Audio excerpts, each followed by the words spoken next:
A água subiu mais rápido do que o grito. Entre móveis boiando e luzes falhando, uma babá invisível carregou ao mesmo tempo um menino sem forças nas pernas e uma idosa que mal respirava. Ninguém sabia por que ela se movia como quem já treinou para o caos. E por que trazia no pescoço uma pequena sirene que gelou o sangue de um homem poderoso. Naquela noite, a enchente levou segredos, mas trouxe à tona o único que podia virar a história de cabeça para baixo. O que ela revelou no fim, ninguém estava preparado para ouvir.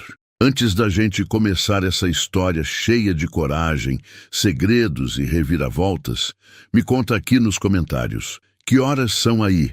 E de onde você está assistindo? Quero muito saber até onde nossas histórias estão chegando.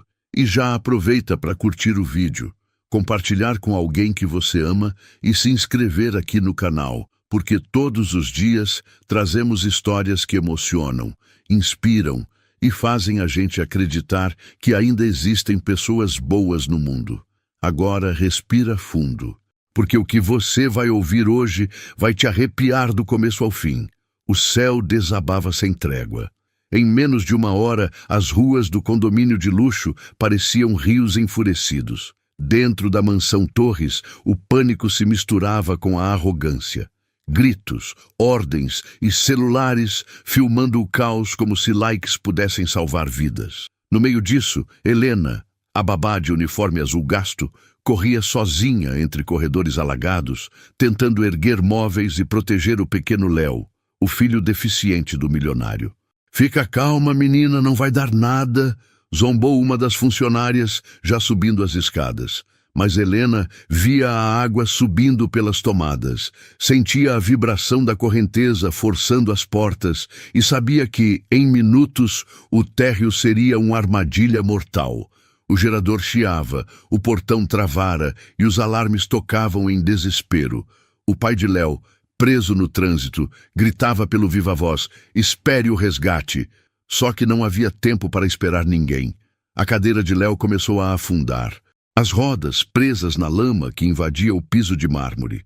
O menino tremia, tentando esconder o choro, mas a voz fina escapava em soluços.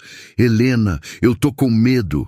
A babá se ajoelhou ao lado dele, as mãos firmes apesar do tremor. "Você não vai ficar aqui, ouviu? Eu prometo." Puxou com força, o uniforme rasgando, o corpo se inclinando contra o peso da água. Cada movimento parecia uma luta entre a vida e a correnteza. Do andar de cima, Dona Lourdes, mãe idosa do milionário, gritava sufocada. O oxigênio portátil já piscava em vermelho. Helena olhou ao redor, buscando rotas, avaliando tudo com precisão assustadora. Pegou o lençol do sofá, improvisou uma alça nas rodas, travou os pulsos e respirou fundo. "Vamos sair daqui, campeão." E foi nesse instante que algo no pescoço dela brilhou por baixo da gola. Uma pequena sirene metálica, velha, marcada com iniciais que ninguém entendeu. Ela ergueu Léo no colo e começou a subir degrau por degrau, com a água agora batendo na cintura. O menino agarrado ao pescoço dela e o som do trovão explodindo lá fora. "Cadê sua família?" perguntou entre respirações curtas. "Meu pai e a cuidadora sumiram", respondeu ele. O olhar de Helena endureceu. "Então agora sou eu a sua família." No topo da escada, ela avistou Dona Lourdes desmaiando na poltrona, o frasco de remédio caindo no chão. Helena fez um cálculo rápido. Tinha que agir em segundos. Puxou o oxigênio, improvisou uma alça com o cinto e ajustou a cadeira num canto mais alto. A água batia nos degraus, levando cortinas, retratos e o orgulho de uma casa que acreditava ser indestrutível. "Respira, menino. Não solta do meu ombro.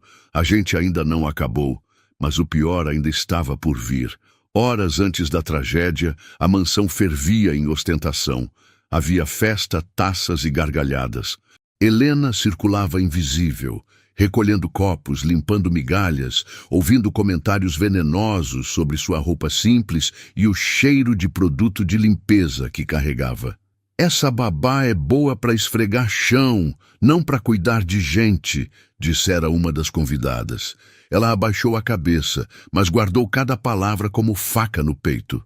Ninguém ali sabia que aquela mulher frágil, tímida e calada tinha marcas no corpo que o uniforme escondia, marcas não de dor, mas de coragem. E que o colar no pescoço não era enfeite, era lembrança de uma vida que ela tentava esquecer. Naquela noite, ao ouvir o primeiro trovão, Helena foi a única que levantou os tapetes, conferiu o nível da água e mapeou as saídas. Riram dela. Histeria de pobre, disseram. Mas ela sabia. O rio da cidade tinha memória e estava prestes a se vingar. Quando a água arrombou o portão, o som foi de explosão. O alarme disparou e o pânico tomou conta. A cuidadora de Léo, desesperada, correu e fugiu pelos fundos, gritando que voltaria com ajuda. Mentira. Helena ficou sozinha. Léo gritava, a cadeira travada, o olhar de terror estampado.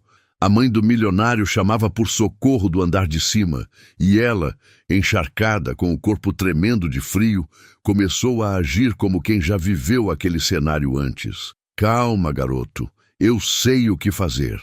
Cortou um lençol em tiras, prendeu nas alças da cadeira, amarrou o punho e puxou com força, a água batendo na altura do peito. Cada passo era uma luta contra a correnteza. O som do vento rugia como uma fera. Ela escorregou, bateu o joelho, mas não soltou o menino.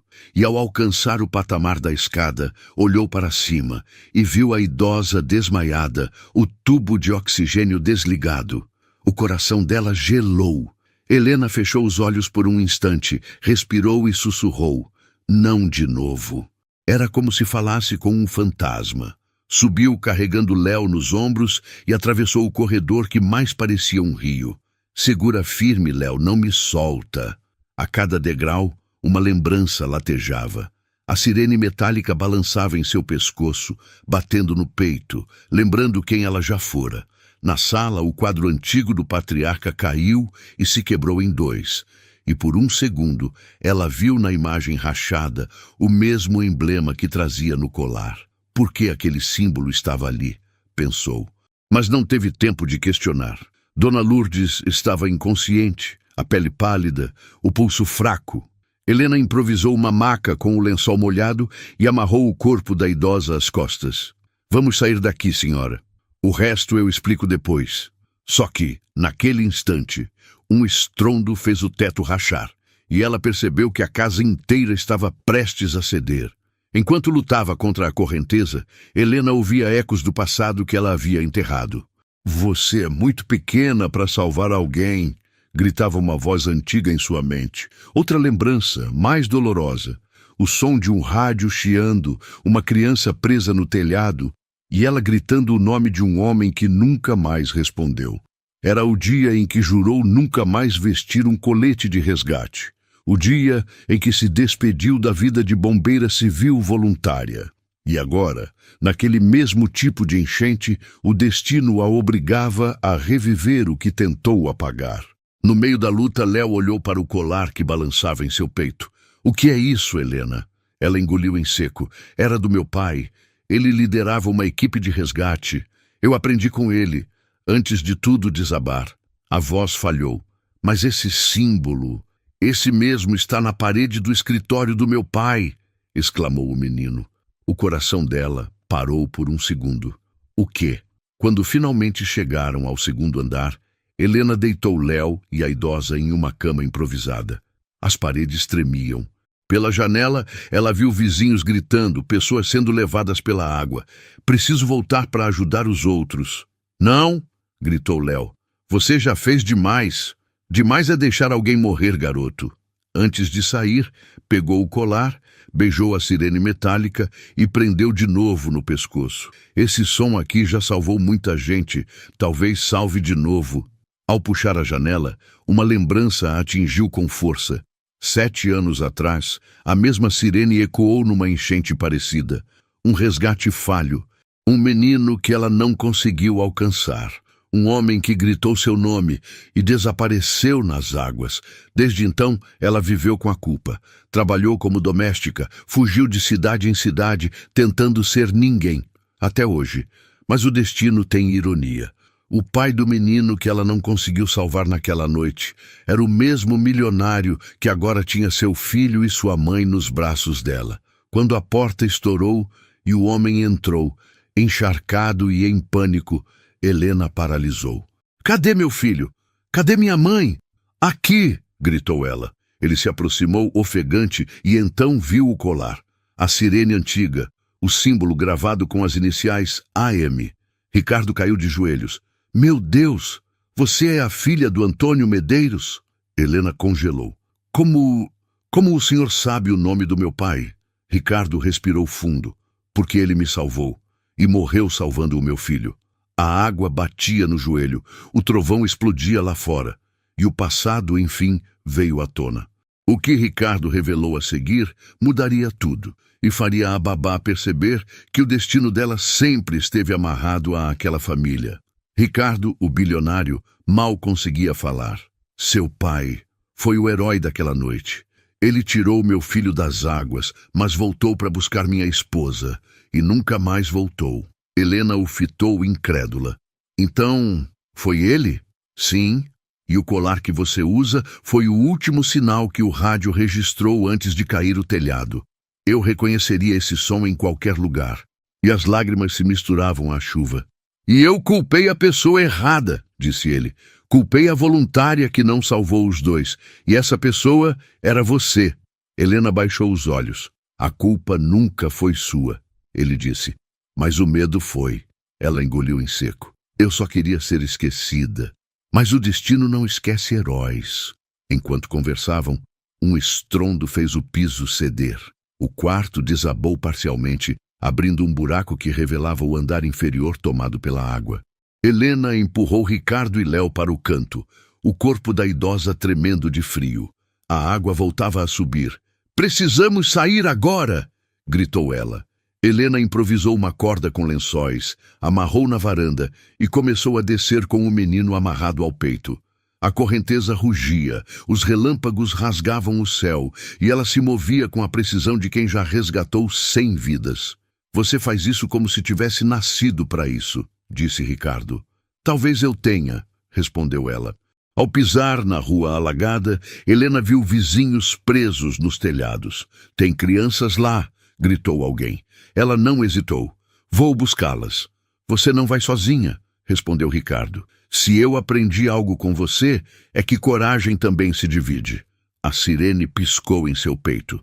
Um som antigo, agora vivo de novo. O apito ecoou entre as casas destruídas, chamando outros voluntários.